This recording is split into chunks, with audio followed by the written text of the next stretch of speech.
And that's the thing. You can't look back and regret anything that's ever happened to you. Right. Because whatever happened to you has helped mold you and develop you into the person that you are now. Right. That's big. And so it's like the past is the past. Like we are able to, reflect on it, not forget it, but it made us who we are now. And that is perfect in God's eyes.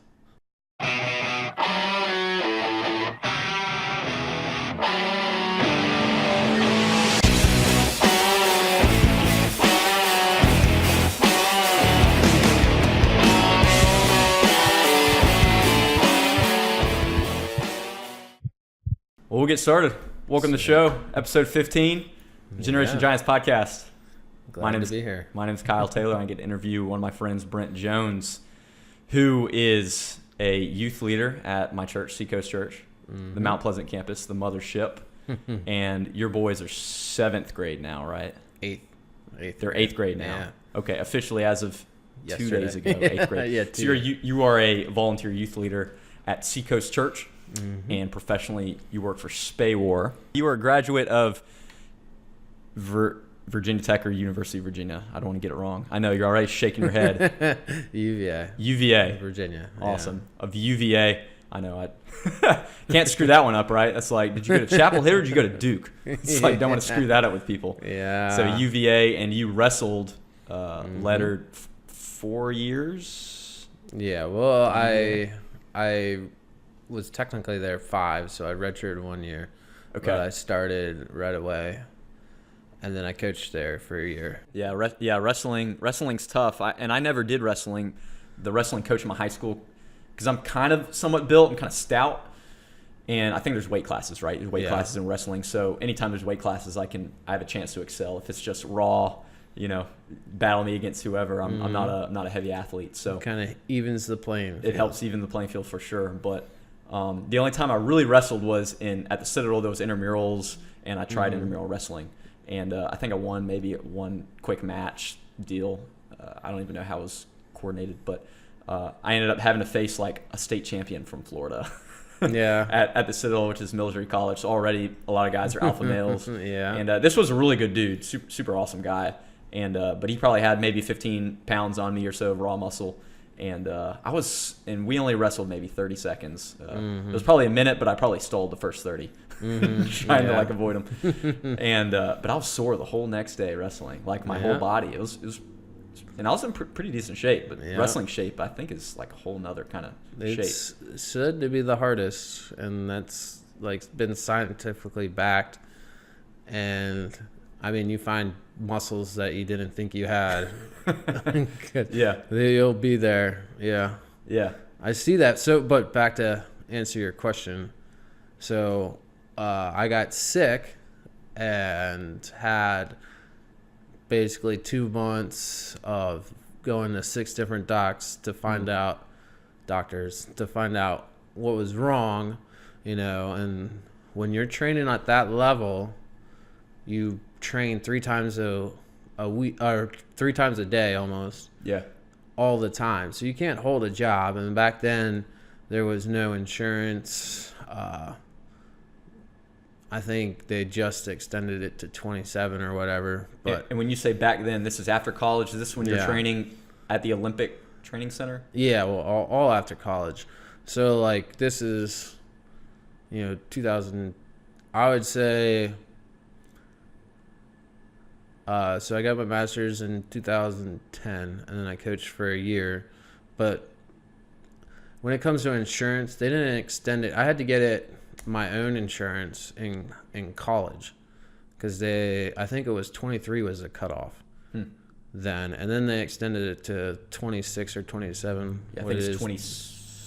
Wait, I'm 26 right now, and I have my own insurance, so I think it's maybe 25. I think that you can be on your parents. Yeah, something like that. Yeah, it's around there. But this hadn't really taken effect yet, because this was 2010 and then before, so it took a while for that to take effect. But so basically I had no insurance, and this was 2012. Okay, so it's 2012. You're probably 24. I was 25. 25 turning 26. 25 years old. Several years ago, you're training at the Olympic Training Center. Would that be how you describe it, for wrestling? And you're having to get your own insurance, or you don't have your own insurance? You don't have it. So you just don't have your own insurance right now. Okay, kind of tough spot. Okay. And but that's like how that gives you a glimpse about how, Olympic athletes live, because it's a rough lifestyle, because you don't have, only way you can get money is by doing, personal training on the side when you have free time, which isn't that much, or we get paid by how you placed at a tournament. And that's, so you have to wrestle good, and that only comes around like once a month. So if you don't wrestle well, or you get sick or hurt or something, then you're out money for the month to come, type thing. Or sponsors, which anyone will tell you, like, sponsors just don't want to give money away, so they're really selective, type thing. So I had racked up a medical bill, and that had to get paid off. So that knocked me out of the wrestling world. It's like time to get a real job, some would say, type thing. Okay. So and then I got out, and that also kind of pushed off medical school. But then this thing called Obamacare got passed, which made it... This thing called Obamacare. Yeah, which that's why I was trying to stay out of politics. But I mean, we can talk about Obamacare. I mean, you're free to voice your opinion. And it made, price of college, med school was higher, goes higher, and then price that doctors' salaries afterward were going down. So basically I would have been in debt until I retired, and I was like, so how the math worked out. Well, med school is a ton of money. It is, right? And you're in med school how long? What's the general? It depends on where you want to specialize. How long would you have been in med school, do you know? I think 8 years total. Because you get the 4 of actual schooling, and then you go into clinical, and you get what is it called, internship, or I don't know. What is the word? Residency. Is Residency. that the word we're thinking about? Yep. And that's where you work. Do you get paid in those? Okay, you get paid in those situations, but you don't get like the full. Right. Yeah. Right. So I mean. Yeah, it's rough. And I had talks with people that I knew that were in med school, and I was like, if you would do it all over again, would you? And a lot of them said because they loved it, but they had to think about it. And if you have to think about it, then usually that's something that is weighing on you, type thing. Yeah. So some said no, straight up, that they wouldn't. So so I had to pursue a different route. So you were in a pretty tough. That's a really tough spot, because we're talking real money, we're talking real debt. Your degree, I guess, could you have gotten a job with your degree? But I could, but so exercise physiologists are few and far between. Like, those jobs, once you get them, you kind of hold on to them for the longest time. So I'd have to go to like middle of nowhere, South Dakota, or something, to be an exercise physiologist. And then to do other stuff within the medical field, my degree was too broad. So a lot of the times now they want specialists. So they want you to go to school for a degree specifically to do that job. Yeah. So I'd probably have to go back to school for something instead. And then I've been around the government my whole life. With my mom was the assistant director of national intelligence up in the DC area. That sounds like a big job. Is that also super secretive? We can't talk about it? Yeah. All right, behind the scenes, we'll talk about it. Yeah, we'll see. Yeah, it was one of those jobs where if mom was sick, you get a call from, her supervisor to make sure she's sick and not, held captive by Russia or something. Type All thing. right, probably shouldn't laugh. That sounds serious. Yeah. I mean, She knew about all the Russian spies Yeah, and all that. So that's wild. yeah, always been around government. I knew I didn't want to be in DC area. Have you ever worked up there at all? No, but Yeah. Well, anyone that's grown up there doesn't want to live there. yeah. No, it's interesting. I worked there for a month one summer interning for one of our senators actually at the time, and it was only a month. It was but it would take me like 2 hours to get to work.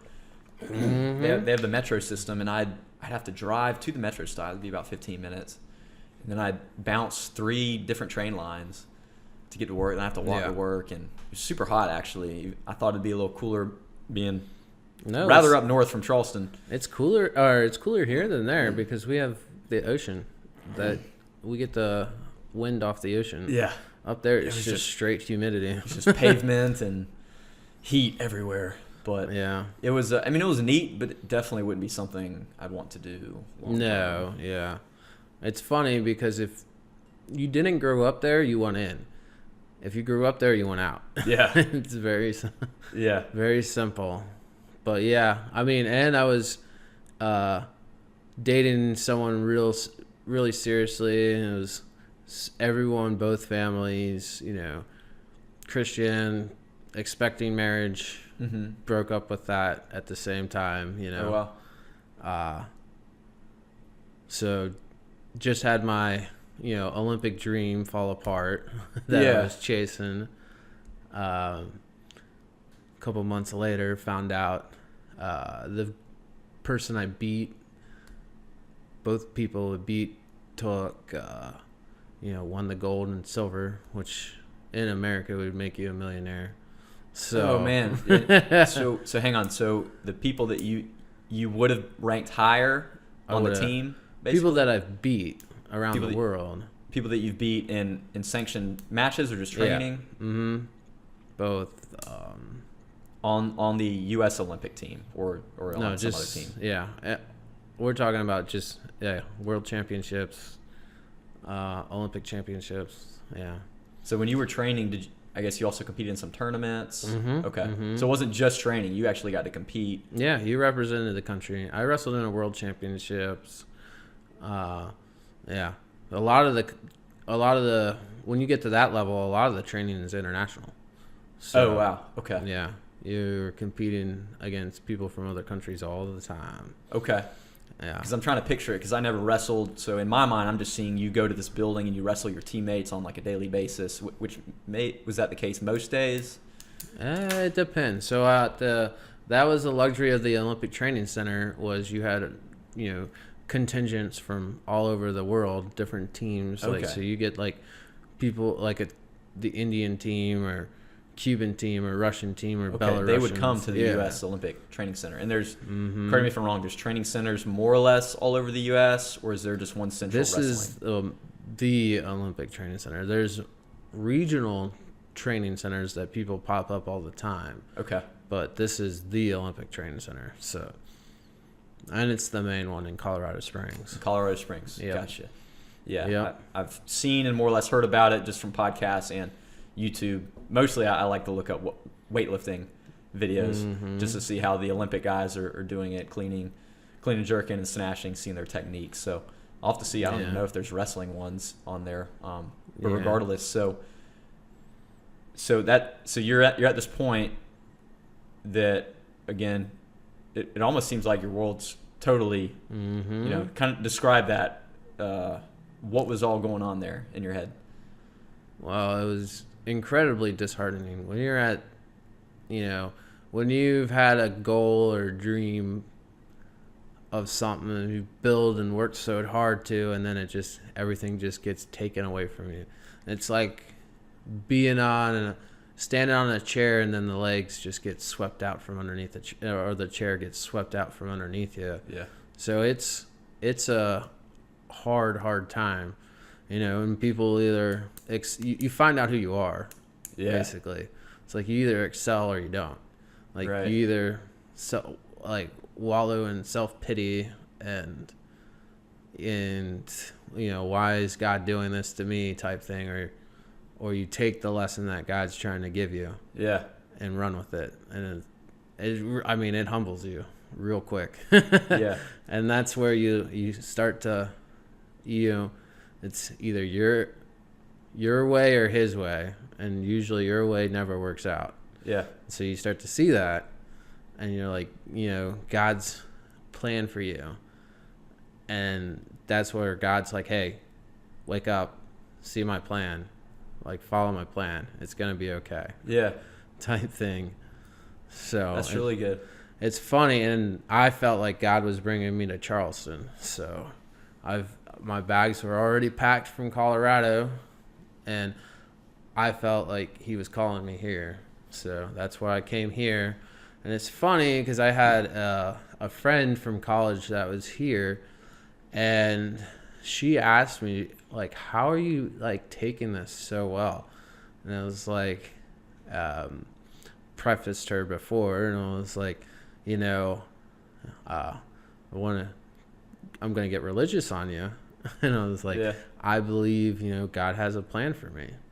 And so once you fully commit to that belief that he's got a plan for you, he loves you, and he's never going to put you in a situation that you can't handle type thing,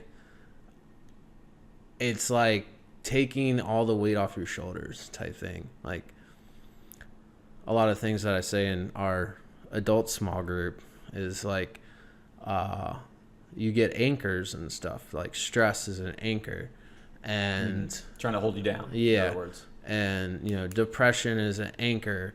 And I use this as a metaphor because it's like we're all on a journey in life to get to the end. So to me, it's a pursuit. I call it chasing God, so to speak. And so when you have an anchor, it slows you down. It tries to derail your path to, full sprint to God type thing. Mm-hmm. So when you believe in God's plan for you and what he has going for you, then you're able to cut the anchors and just able to run. Like if God has a plan for you and he knows what's going to happen to you and he knows how you're going to react, and he always puts you in a situation where you'll in a situation you can handle, then like why stress about it? Like it's going to happen no matter what. Yeah. And it will end up for your benefit, for your pleasure. Like you're going to be good. Right. Type thing. For his glory and for your good. Right.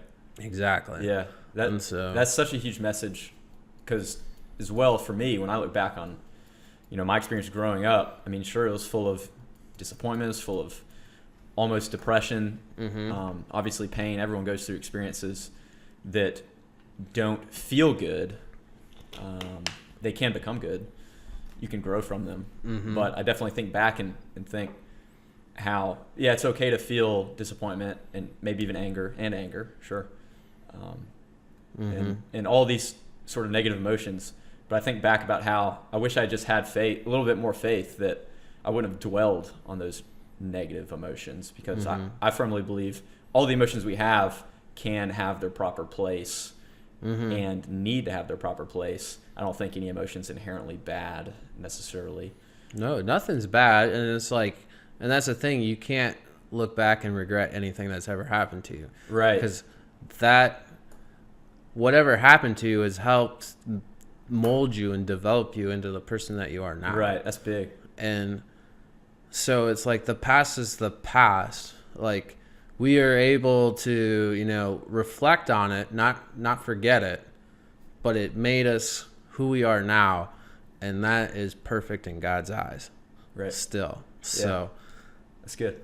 A lot of people, especially you see that with our teenagers that we deal with in custom, and it's like, and custom's the student ministry. Yeah. So a lot of depression at that age comes from the way people see them.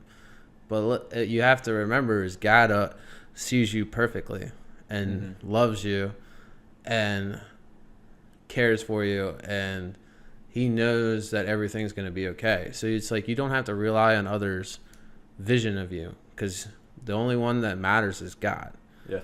And because at the end of the day, at the end of the life, you're either going to be sitting on his right hand or not. Yeah. And that's all that matters. Right. That's good. Well, So. we're going to go ahead and take a quick break. We're about halfway, and then we're going to continue this discussion, maybe learn about what it looked like then after you made that move to Charleston and kind of had to rebuild your life, so to speak, it sounds like. So take a quick break, and we'll be back here in a minute. Hey, you. Yeah. Yeah, you. You with the ears. So this is the little halftime show. I really didn't have anything prepared to insert in here. So I might as well give a plug. You've listened this far, and I bet some of you aren't even subscribed to the podcast. Did you know you can subscribe? You can go on YouTunes, whatever it's called. YouTunes, combine it, YouTube and iTunes. You can go to both of them. You can hit subscribe. It's going to be awesome. And that way you have all the latest episodes all the time, and you get to hear more from students like you, or maybe even you're a youth leader or something like that, and maybe you might even get to be on the show one day. We want to hear about your story, so you can reach out to us as well at generationgiants@gmail.com if that's something you might be interested in. So I want to encourage you guys. You guys are awesome, and we got plenty of more good stuff coming on. And my minute's up. Here we go. So at this point, you moved to Charleston, and you basically have to re-pick up your life, more or less. Recently got out of a pretty significant relationship. Did you know anyone in Charleston, or how did that look like when you kind of rebuilt your life? I knew a family here that I grew up with, like one of my best friends, his family, are from here. So they had moved back once he graduated college. So they were here, and they were kind of encouraging it too.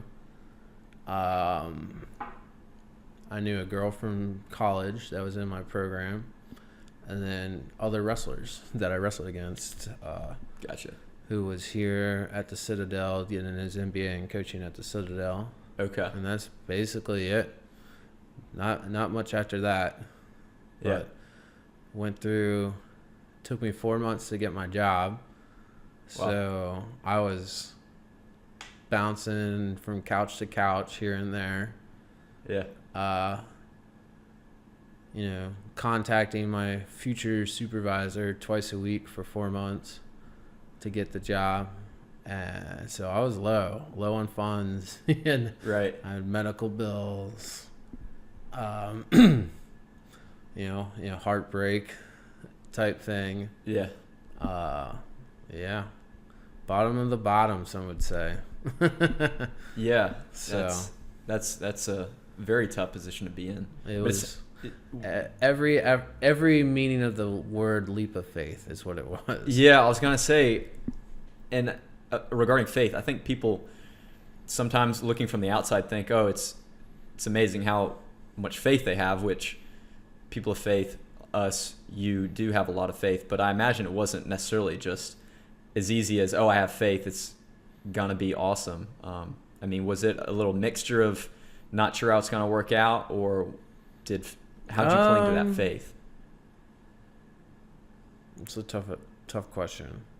I always had faith. That's pretty much all I had at that point. Right. So, and it also was the thought of failure again. I didn't want failure again type thing. So I was working. I didn't know. It's hard to explain because it's like I didn't know what was going to happen. I just knew that God was telling me, you need to be here. Yeah. And, and it's like, so you have the Holy Spirit inside of you. And a lot of the times, like for everyone and students, you have to be able to analyze, is God saying this to me? Is society saying this to me? Am I saying this to me? And we really got to pick out, and keep what God's saying and cast everything out. Yeah. So if it's something that keeps resonating in your head, it's like sometimes you got to answer that call type thing. And you're like, I don't know how it's going to work out. It's tough right now. It's hard. It's easy to self-pity, but when you have faith and like it's like a blanket type thing. It's like a hug all over. It's like I don't know what's gonna happen, but whatever happens is gonna put me where he wants me to be, type thing. Yeah, dealing with that uncertainty, being okay with that uncertainty, I think, is a mark of faith. That's, I mean, the definition of faith is not having proof and doing it. Yeah. So that's something that I always had. So it's like my Christian development. I was like baptized by my granddad in the Episcopalian, raised that way, kind of got away from it a lot. But I got away from, with wrestling the way I was always traveling. So it was hard to train, to be at church every day on a Sunday. Mm-hmm. And it was like, sometimes I was like, across the country or somewhere else. That, and then like I had, hardships. Like I watched my grandma die from a stroke. I watched my uncle die from Lou Gehrig's disease, which is probably the worst because it slowly shuts down your body until you finally pass away. So, and it's uncurable. So that's something that's really hard to do. And so I've gone through hardships, times where I was, mad at God for putting me in those situations, but I always had my faith. Like, when I might, so church is the community and it's not the building. So, and that's in the Bible. And so it's like, I always was able to pray, talk to God, have this conversation with God, and not necessarily, be in Bible studies or physically be in church on Sundays type thing. I always had my connection with God ever since I was young. And then I came back to, like, I felt him calling me like, hey, you need to come back and start to get connected in the church type thing. Like, you have a bigger calling coming type thing. So I started to go back into church, and that was something that's awesome with the Olympic Training Center. And the people that are there are all Christians, encouraging like the teams to do Bible study together, go to church together, type thing. So that's interesting. That's almost surprising in a sense. I mean, I understand we're a fairly Christian nation, but you're saying that most of the coaches, trainers, were Christians and encouraged. Did they just encourage Christianity specifically, or just kind of being religious? Well, Christianity is obviously not like top, but I mean, if you weren't a Christian, they're not gonna like think differently of you. Sure. Or think of you as an outsider.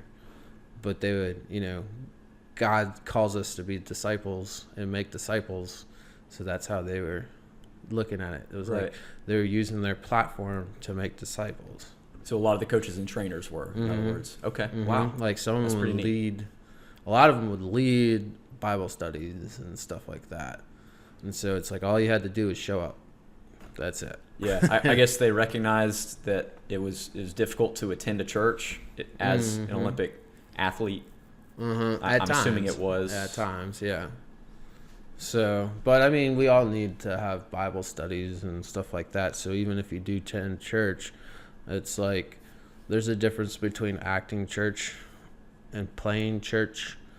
Yeah. And not actually living church. So, right, being the church. Yeah.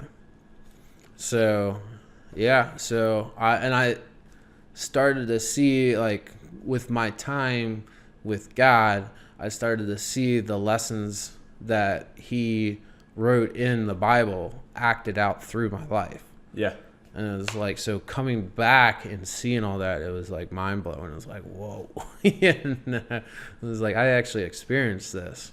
And I would share that with the group. Like, for instance, so 9/11, huge day. And a lot of our listeners, they were probably very young because this was 16 years ago. Yeah. And you were a couple years older, but I believe I was 11. I suppose. Yeah, I was in ninth grade. It was one of those days you know exactly where you were when it happened. You know, like for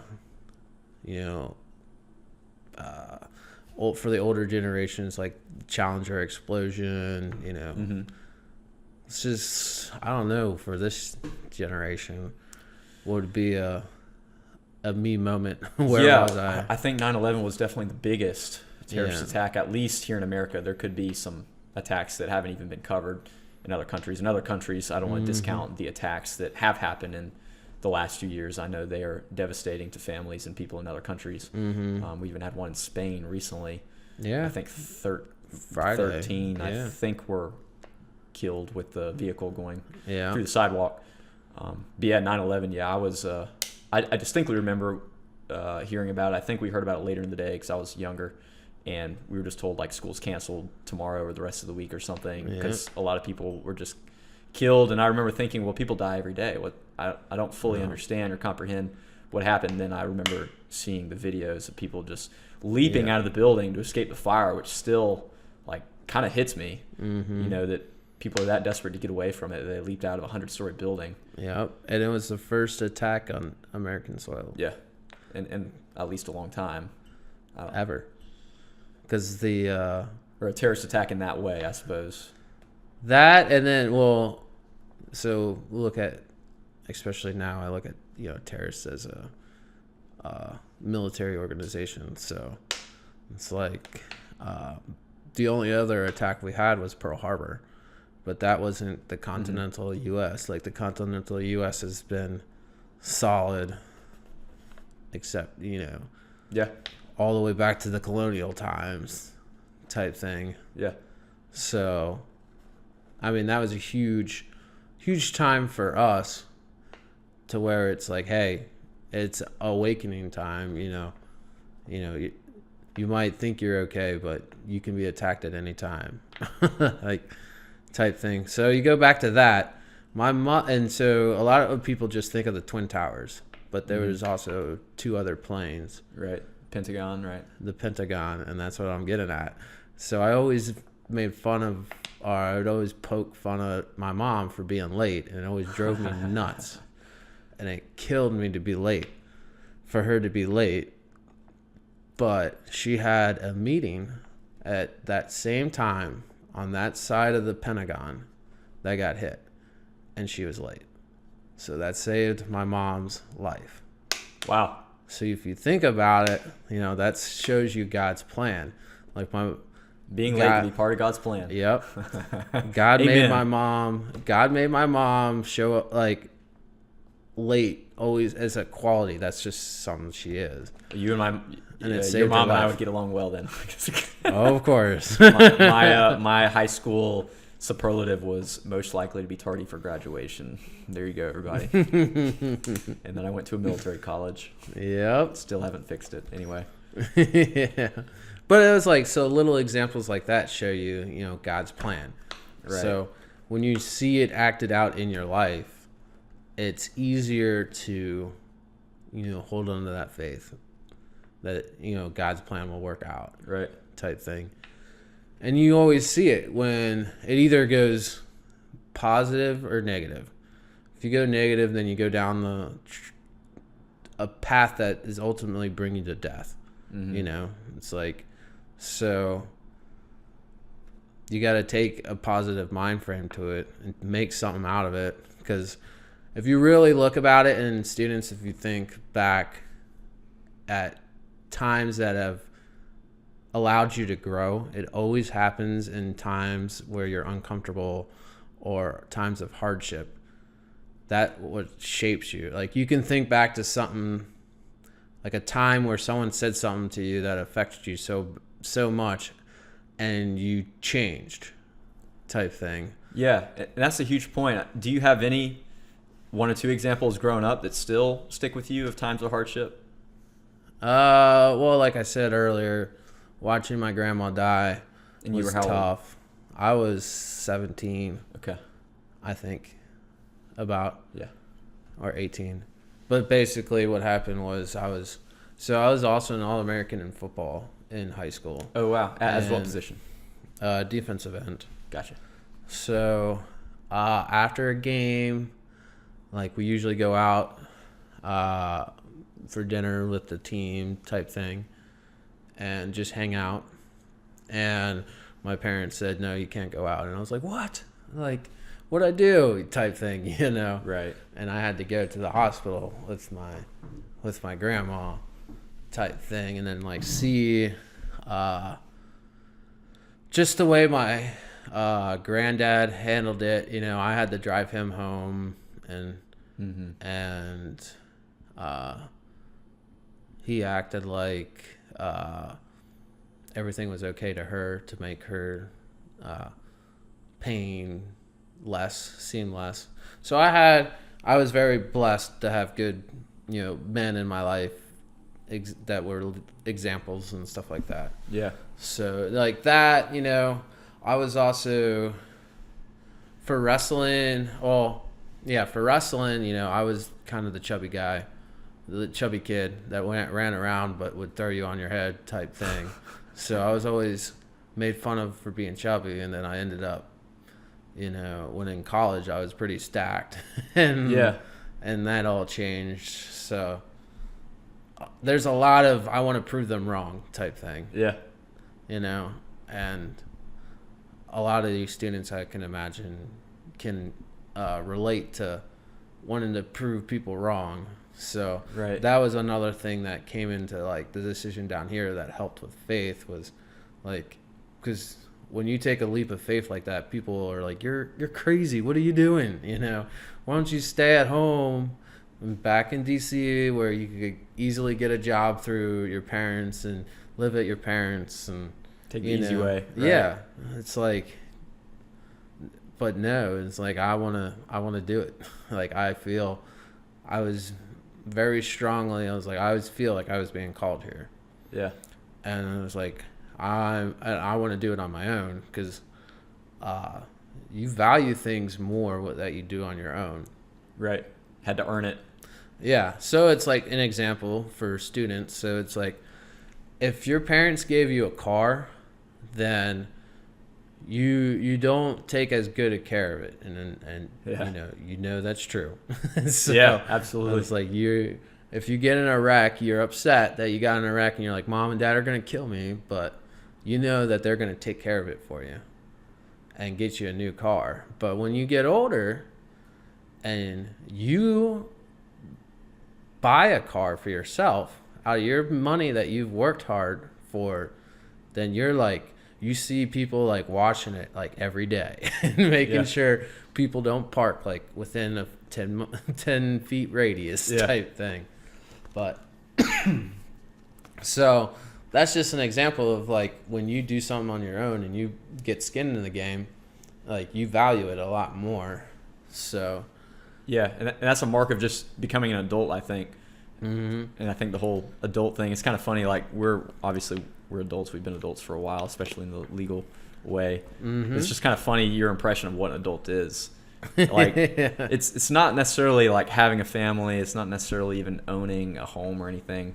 But I think it's just taking responsibility for your life, ownership, and like owning your life, earning the toil of your hands, just building your life because it's yours. It's not anybody else's. It's not your parents. It's not your friends. It's not your teachers. And I think that's a huge quality. Obviously, you own that quality of wanting to own your life. Coming here. It's like, so when you're a kid, like you can, jump off a bridge because your friends are jumping off a bridge, and I've seen this with my kids. Your eighth graders. Yeah, my eighth graders. Some will be like, well, they were doing it, so the bandwagon that's okay to do. They figure that's okay. But at the same time, it was like, if you're doing something that you know is wrong and that you probably shouldn't be doing, it was like, why does that make it okay? That's the thing. Not because they were doing it. That's not a legitimate it's not an excuse at all. It was like, when you get to the adult world and you mess up on something in the workplace, they're going to be, why did you do it? And you can't say because, my coworker Tim did that. And it was okay. And they're like, no, well, you got caught. Right. like, what's your excuse? And that's not an excuse. Yep. So you got to own up for your stuff and start taking responsibility for your life type thing. You can't always push it on others. Yeah. Yeah, sometimes, and this is maybe an extreme way to look at it, I think, what if I was in a courtroom having to defend my actions or whatnot? You know, would this hold up to a judge or whatnot? And if you want to go bigger, that's what happens when we die. Yeah. You have to explain yourself to God. Right. So, yeah, can you defend the way you're going in life, your direction and your actions? And maybe you might even be doing something that's on the fringe. But what is your defense, Because some things aren't necessary. There is so much gray area in life, I think. There is. There's no inherent, if you shoot somebody, okay, in one hand, that may be the worst sin ever. In one hand, that may be the best thing ever if you're shooting someone who's about to harm an innocent person or whatnot. Yeah, if you're protecting someone. Right. Can you defend your actions? Obviously, that's an extreme example. Or, you're defending yourself. Yeah. Type thing. Right. So that is an extreme example. Yeah. Well, that's so good stuff. Let me ask you a few almost pepper questions. So maybe one question in regard to training. You had to train really hard to become an All-American football player, to become a collegiate wrestler, to go to the Olympic Wrestling Training Center. Maybe at least what is one thing or two things that you learned just getting into what training and all that training is, training your body, training your mind. What's maybe one takeaway that you've gotten from all that training over the years that you continue to do today even? I'm stubborn. You've learned you're stubborn? Yeah, that's what it takes to do that, because it's easy to take the easy way out. It's just like with our faith. Like, it's easy to do something that we know is wrong and that he tells us is wrong. Like, the devil's always trying to pull us down. Yeah.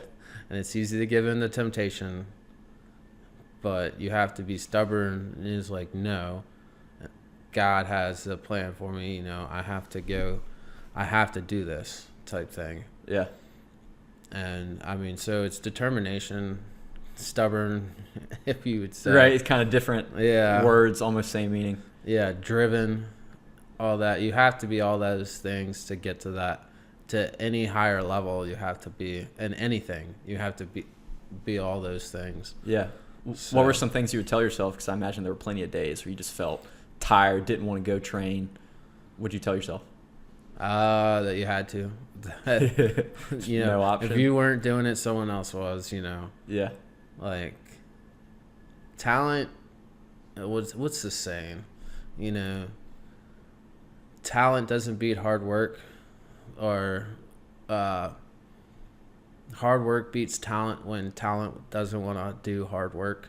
Type thing. Okay. I like it. So because you can be talented. God blessed all of us with a lot of things. Right. But unless you work hard, you're kind of wasting that gift. You have to develop it. Yeah. Yeah. There's a saying that previous success is the ultimate enemy to future success for some people. Or if you're naturally extremely good at something, like you're saying, it can cause you to not be the best because you think you don't have to train as hard. Yeah. And then a lot of people get lazy and they're like, I'll push something off. So they push off that hard work. I was like, but if you do the hard work and get it over with, then you can ease through things later, rather than ease through things now and then have to do the hard work later. Yeah. Like, it's just going to make you resent things a lot more, and it's going to be harder than it was if you did it earlier type thing. So it's just better for you to get it done now rather than wait for later. Yeah. Yeah, there's a saying that I heard somewhat recently within the last year that's the more planned suffering, the less unplanned suffering. So that's one thing that I try to cling to whenever I'm training. Like, the more I suffer and I'm planning on it, the easier it is afterwards. Just the better life is, just training for life. Because at some point, sports end for everybody. They do. Even for the people that are currently at the peak of their career, the NBA, NFL, whatever. Yeah. Sports are going to end at some point, and then you have life. Just life. That's what I said. That's what I said earlier that helped me determine, it was time to move on, Yeah. because you never want to be that guy that's, not like, you don't want to be that guy that's at the end of the race. No one wants to be at the end of the race. You want to be up front. And those people that Back are of up the pack, front, you're saying. yeah, Yeah. those people that are up front, put in the work, put in the effort, planned it. You don't know. Everyone hates being on last. Yeah. know? Yeah, it's no fun. Yeah. So. Awesome. And then, so for the Olympic Training Center, maybe stop there for maybe one lesson or one story, because I imagine you have a lot of cool stories meeting some of the best athletes in the world. Is there any takeaway, whether it's a lesson or a story, that you'd like to share in regards to Olympic training? You got to be real.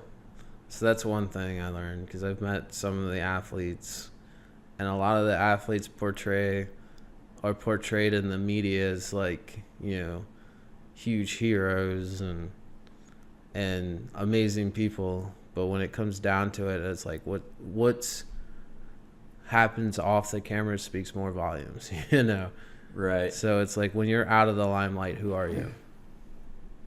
And if you're not someone who could be proud of who you are when people aren't looking, then you probably need to make fixes and changes in your life. And I've seen that with some of our, most historically documented athletes. And I'll tell everyone, that they're not really like that, so that's why I don't really like them and stuff like that. But people idolize them, and you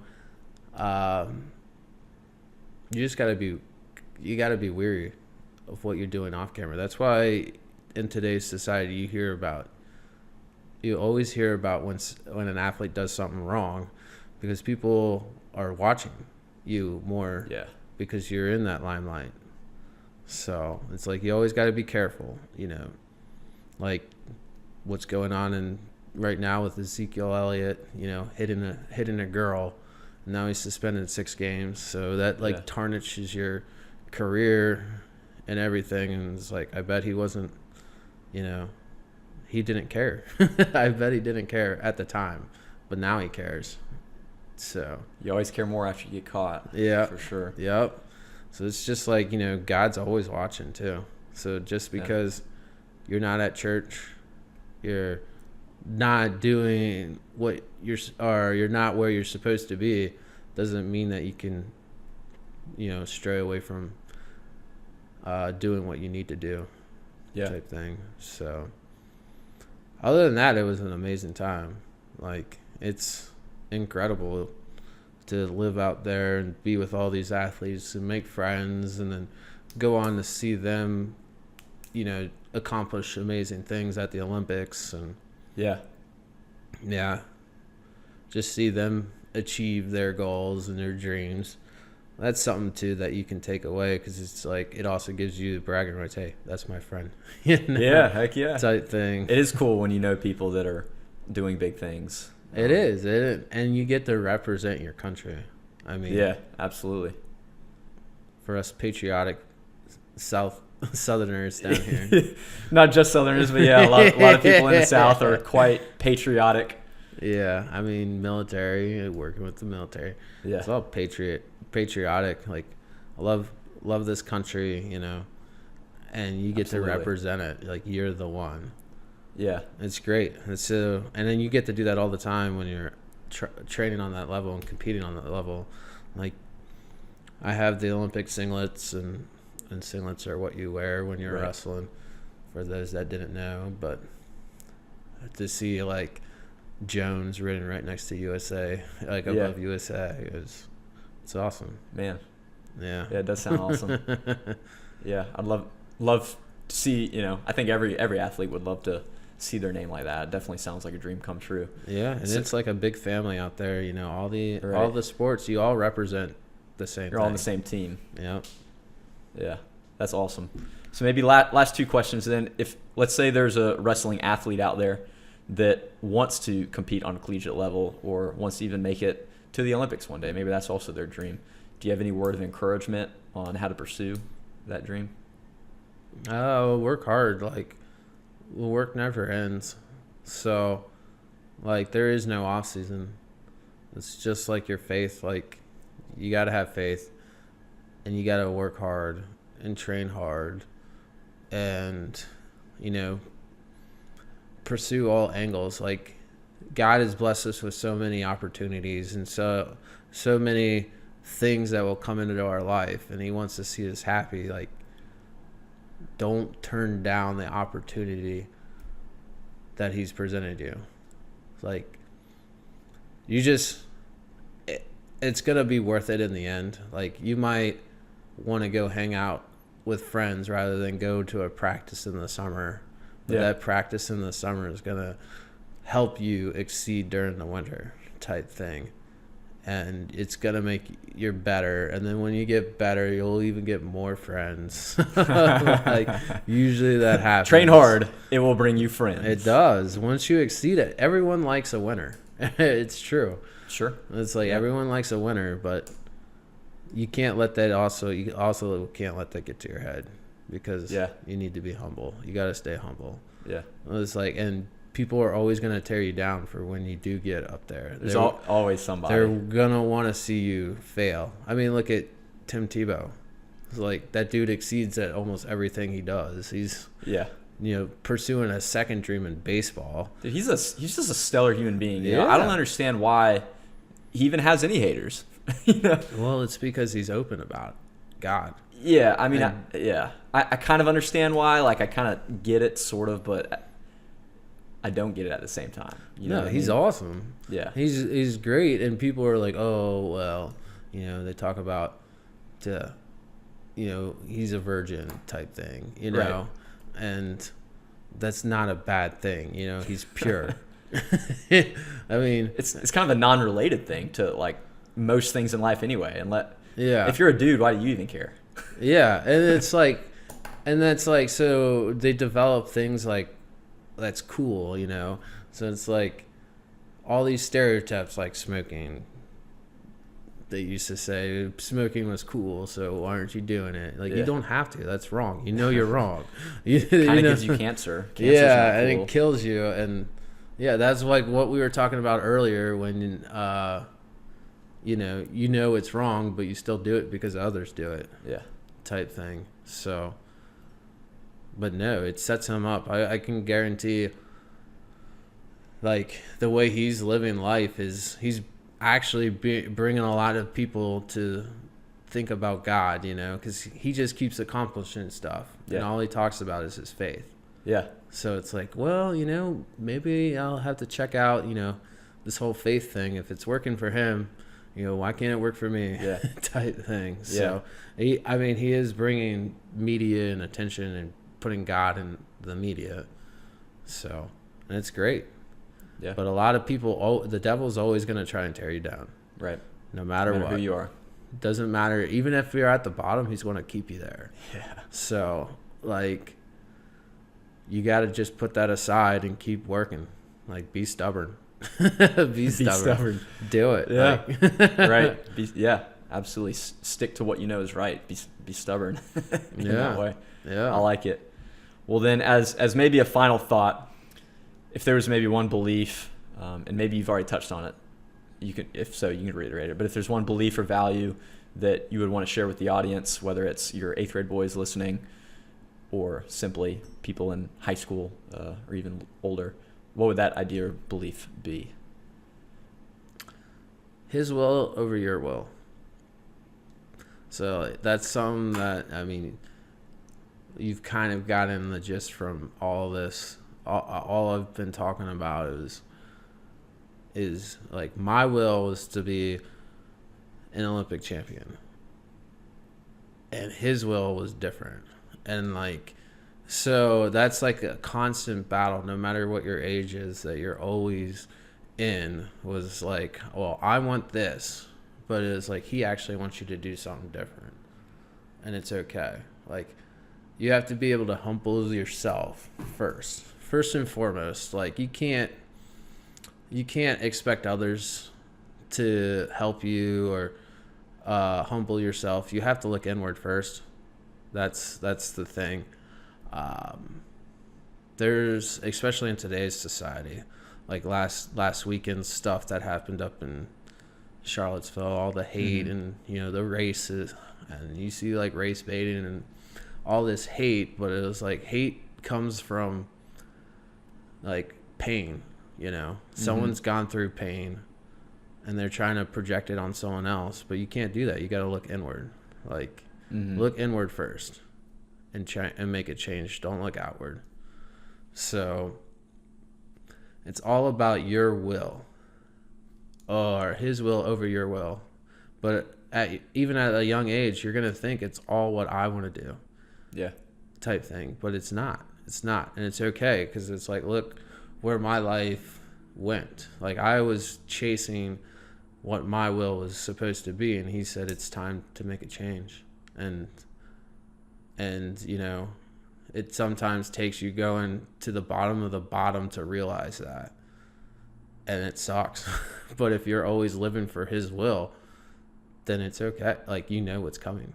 Yeah. So why does everything else matter? You never really caught off guard type thing. And what happened to go on the show that I was and am where I am now, and his will like worked, was I was helping out at a church downtown, and I ran everything, like set up, tear down, you know, production of the you know, on Sundays, you know, there's all the behind the scenes things that go on to allow, you know, the word to get out to the people that come. You know, you have the greeters. Like, I did everything.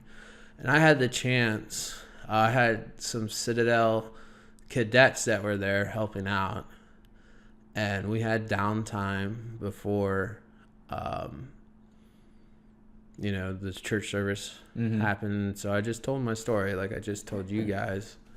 And one of them like pulled me aside later and was like, hey, I have a job back home for when I graduate, but I don't feel that God's calling me to do that. Like, I think he's calling me to go to Colorado, because, you know, like, I came here from DC to Charleston, and The cadet came from DC to Charleston. no, I did, But you came but from he DC had a to calling to go to Colorado, so it's similar. Okay. So, and I told him to take a leap of faith like I did. Just, you know, run full board at that, because, you know, that's what God's calling you to do.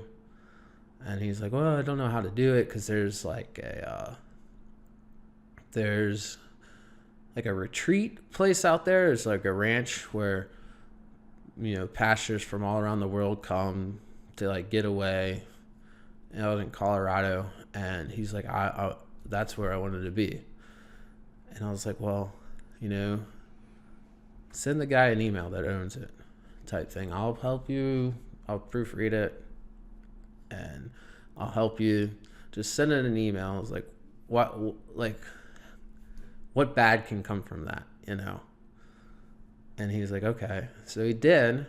And then lo and behold, the guy offered him to stay at his house and work out there on the ranch. Oh, wow. And, you know, because he was like, I don't have any money. Like, I don't need to get money. Like, I'll work with my hands on the ranch. And the guy said, yeah, okay, come on out. And like gave him a room in his house. And then like a year later, he emails me, the cadet that was at. And it was like, I get the chance to tell everyone that goes through that retreat all the pastures about when you told me to take a leap of faith. Nice. And so to me, it was like God used me as an angel, like a tool to help affect this young guy's life. Yeah. And change him for the best.